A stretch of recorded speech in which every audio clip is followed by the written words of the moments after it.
Hello, my name is Walt Murray with Master Control, and my colleague here with me today is Peter Knauer, who also works with many of our clients as we consult on these quality systems. And we're here to talk about the upcoming 9001 standard next year in 2015. And the reason for this is there's a pretty significant thing happening here, so we thought that we'd share some time with you today and talk about this. So we'll present this to you in three parts. First, we'll talk about the introductory section, sort of a global overview of it. Walt and I will give our take on what we think about it and how we think it should be implemented. Then we'll talk about a couple of areas that I think are really important to key into. One of is the new structure, the new elements in the structure of this document or this standard. And then finally, we'll close it out with a discussion on the risk management aspects, the new risk management aspects of this. Risk-based thinking, exactly. That whole approach. So it'll be three even parts, and we'll start with the first part now. So we want to give an overview. The overview in terms of where we have come to at this point. We had the standard in the 80s when it was first came out of the Technical Committee for the American Society for Quality. As you may recall, very stovepipish, very rigid. Departments were allowed to act autonomously. Then we moved to a process model, which was the first major change in 2000. And that process model approach was pretty significant in how people had to think in terms of integration of processes and an overall quality management system.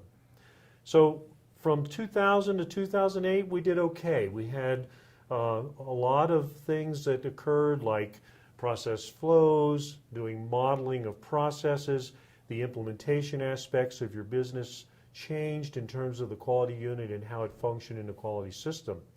In 2008, of course, we had some changes with respect to management involvement, management responsibility, management review, and a little bit more towards looking at objectives and looking at the thrust of how management gave direction to the system. Walt, I'd like to point out to you also that we've got a pattern going of minor to major, minor, major revisions. And so this revision is due to be a major revision, and sure enough it is. And you'll see what we have as we go through the slide deck. So as we talk about the how this has come along, it's pretty typical whether you're a regulatory body or a conformance body like ISO. We've had the committee draft that has been out. There has been internal discussions relative to the committee for this standard. It now has rolled over to a draft in international standard, so that there is now the external exposure for comment. And so organizations that have had thrust from many different sides of this standard, like medical device and pharmaceuticals, blood and biologics, all those areas of life sciences now have been able to weigh in.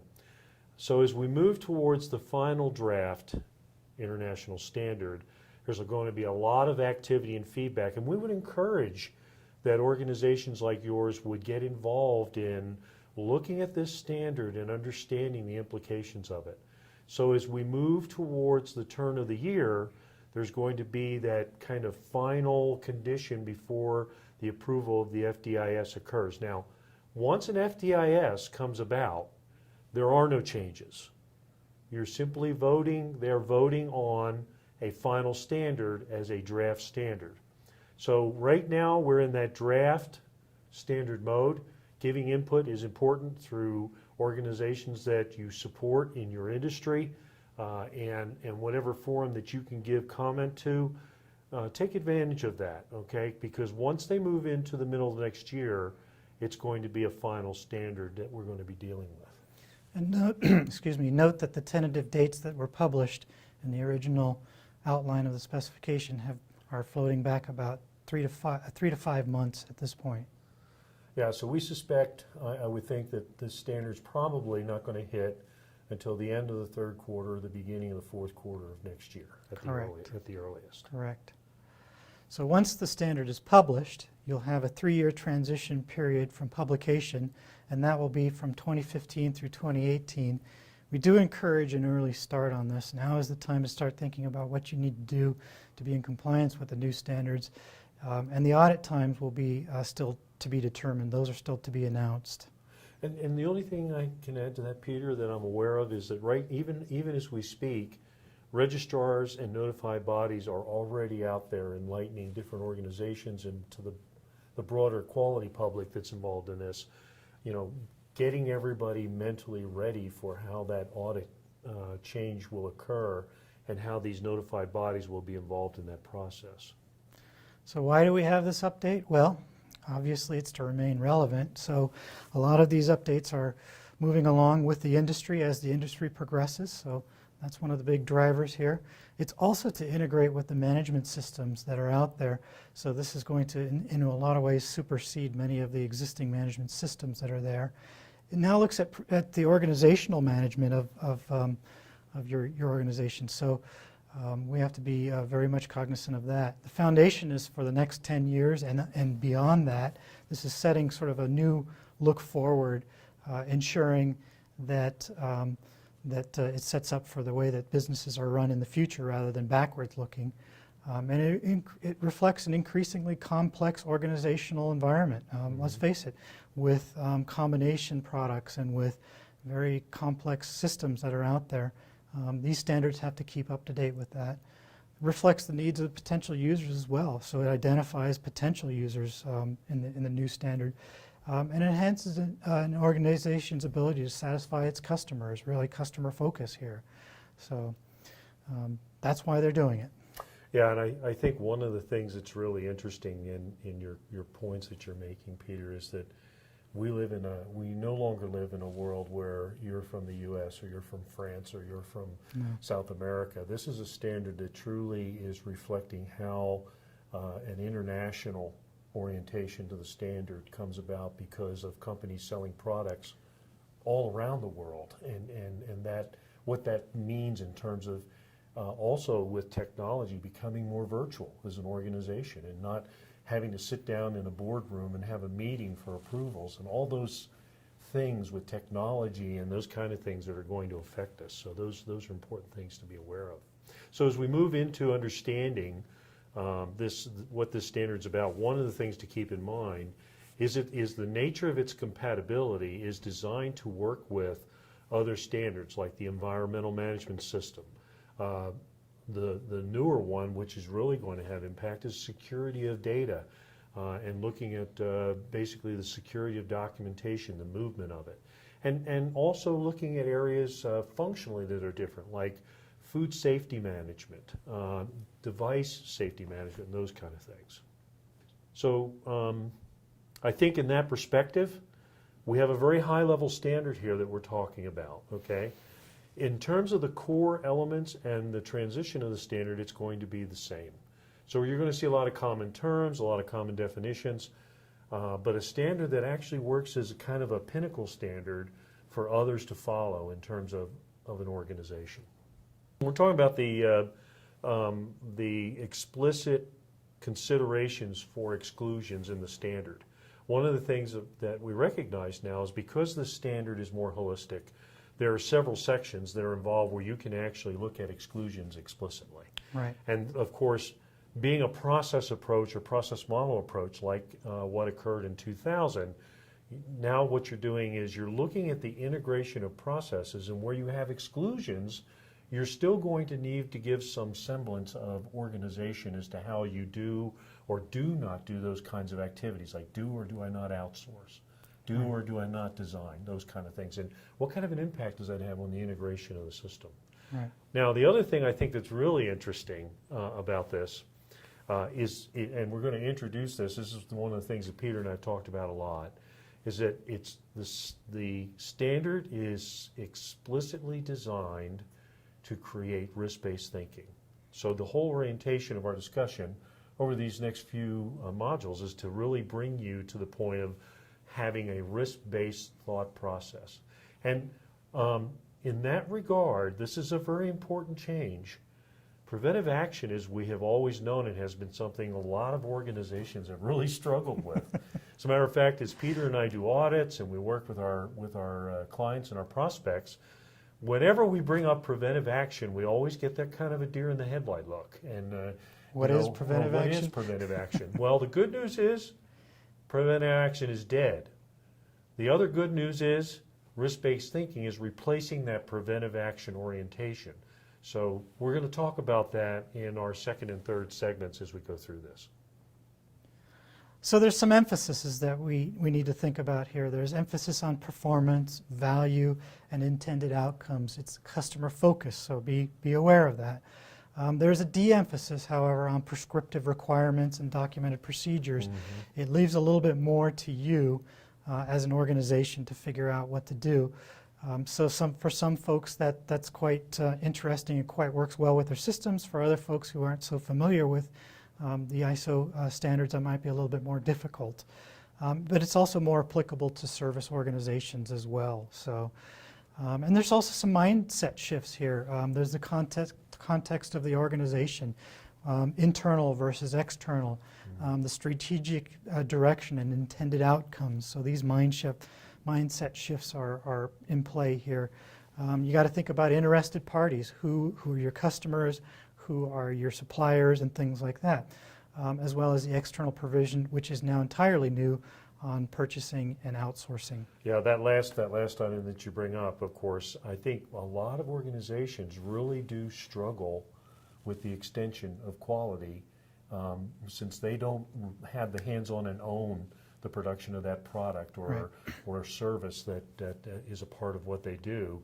But they have all the entitlements and the obligations associated with it, right? We see more and more virtual organizations out there, small and large, that have decided to virtualize their supply chain. And so as a consequence of this, they have actually now implemented that directly into the standard. Yeah. Some additional mindsets to shifts to consider here is the high-level structure has changed as well. So there are some additional items in the structure, as well as a pretty wholesale change to the structure. Documented information has changed. Goods and services are something to consider as well. So there's also a significant change here where there's no longer a management representative requirement, and there's also no longer a quality manual requirement. These are standard things that we've seen in the past that are no longer in the new standard.